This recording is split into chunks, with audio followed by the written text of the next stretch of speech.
అత్యంత దుర్మార్గం.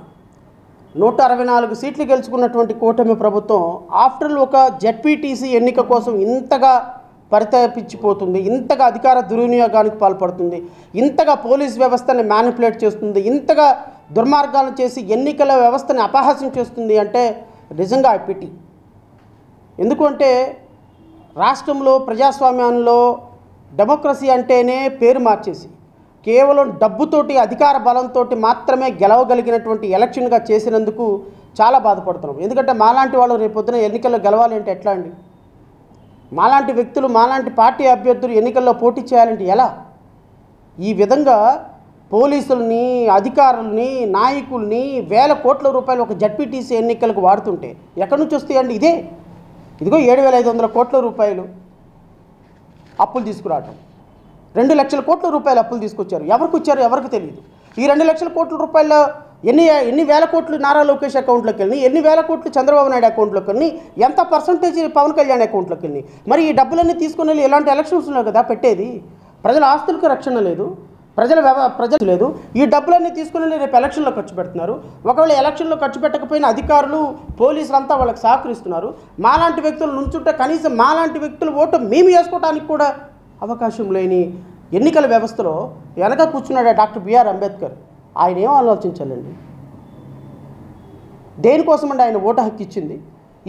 ఈ ఊరిలో ఓటు హక్కు ఉంటే నువ్వు వేరే ఊరు వెళ్ళి ఓటేయాలా?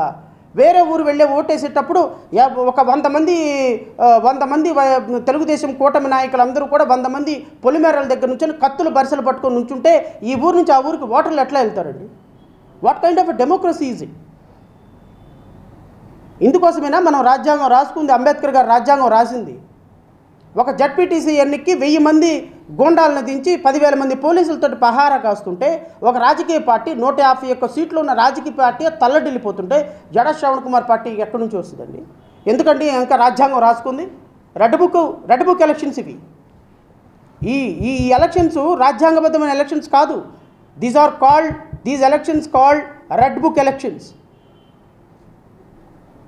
అది పులివెందులు కావచ్చు, లేకపోతే అనకాపల్లి కావచ్చు.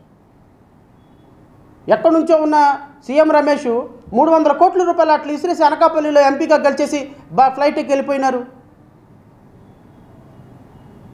దీని బౌండరీస్ కూడా తెలియదు. విజయవాడ బౌండరీస్ కూడా తెలియదు. ఎక్కడి నుంచి వచ్చాడు? 100 కోట్లు ఖర్చు పెట్టినాడు. సుజనా చౌదరి ఎమ్మెల్యే అయిపోయినాడు, ఢిల్లీ వెళ్ళిపోయినాడు. 365 రోజులు అక్కడ కూర్చొని ప్రజలకు సేవ చేసుకుంటున్న వాళ్ళు నోరేళ్ళు పెట్టుకొని చూడాల్సి వస్తుంది. ప్రజలు అలాగే తయారైనారు, వ్యవస్థ అలాగే తయారైంది, పోలీసులు అలాగే తయారయ్యారు, డబ్బు అలాగే సంపాదించుకుంటున్నారు. ఈ వ్యవస్థ మారాలి.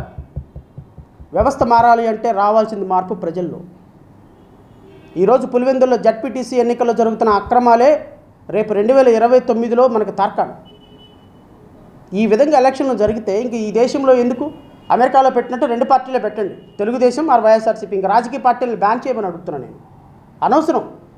మాలాంటి వాళ్ళు ఎలక్షన్స్లో పోటీ చేయలేరు, పోటీ చేసినా గెలవలేరు, గెలిచినా నిలబడినా బతకనివ్వరు. జడ్పీటీసీ ఎన్నికలు జరుగుతున్న విధానం అత్యంత తీవ్రమైన దిగ్భ్రాంతికరం. మేబీ నువ్వు గెలుస్తావేమో, నేను కూటమి ప్రభుత్వానికి చెప్తున్నా, మీరు గెలవండి, ఏం ప్రాబ్లంలే. ఇంతకంటే ఎన్నో అక్రమాలు చేసినాడు జగన్మోహన్ రెడ్డి. 2020, 2021 పంచాయతీ ఎన్నికలు ఏమైపోయినాడు? 11 సీట్లు తీసుకొచ్చి కూర్చోబెట్టారు.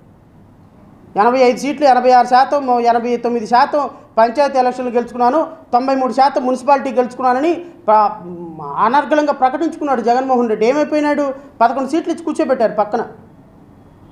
దేనికి పనికి రాకుండా పోయినారు. ఈ రోజున ఎన్నికల్లో అక్రమాలు ఈరోజు చేస్తావు, రేపు అలాగని వైఎస్ఆర్సీపీ నేను విమర్శిస్తున్నా. వైఎస్ఆర్సీపీ దీని నుంచి పాఠం నేర్చుకోమంటున్నా. ఈ రోజున గొగ్గోలు పెట్టేస్తుంది, అమ్మో జడ్పీటీసీ ఎన్నికలు ఎలా చేస్తున్నారు, అమ్మో జడ్పీటీసీ ఎలక్షన్స్లో అన్నీ చేస్తున్నారని. నేనేమన్నా మాట్లాడితే ప్రతిపక్షాన్ని విమర్శించవచ్చు అవుతుంది కాబట్టి నా పాలసీ డిసిషన్ కాబట్టి విమర్శించటంలా. ఇంతకంటే ఎక్కువ దుర్మార్గాలు చేసింది వైఎస్ఆర్సీపీ గత ఎలక్షన్లో. ఒకసారి ఆత్మపరిశీలన చేసుకోండి మీరు. జగన్మోహన్ రెడ్డి, మీరు ఆత్మపరిశీలన చేసుకుంటే మీకు అర్థమవుతుంది. ఎలక్షన్స్ లాగా జరిపించాలి. ఈరోజు నా బిడ్డని పట్టుకున్నవాడు నీ ఎఫ్ఐఆర్ కట్టమని నేను పరిగెడుతున్నాను పోలీస్ స్టేషన్ చుట్టూ. కానీ ఒకరోజు ఒక ఆడపిల్ల బిడ్డ ఎవరినన్నా ఇబ్బందికరమైన పరిస్థితుల్లో ఉంటే ఆ బిడ్డ ఎఫ్ఐఆర్ కట్టుకున్న పోలీసులకు రికమెండ్ చేసి నేను ఏ రోజు ఏం అడగలుగుతా పోలీసుని? నాకు అన్యాయం జరిగినప్పుడేమో బాబో బాబో అని గగ్గోలు పెడతానా? నువ్వు మాత్రం 1000 మందికి అన్యాయం చేయొచ్చా? ఏదేమైనా అల్టిమేట్గా system has to be protected.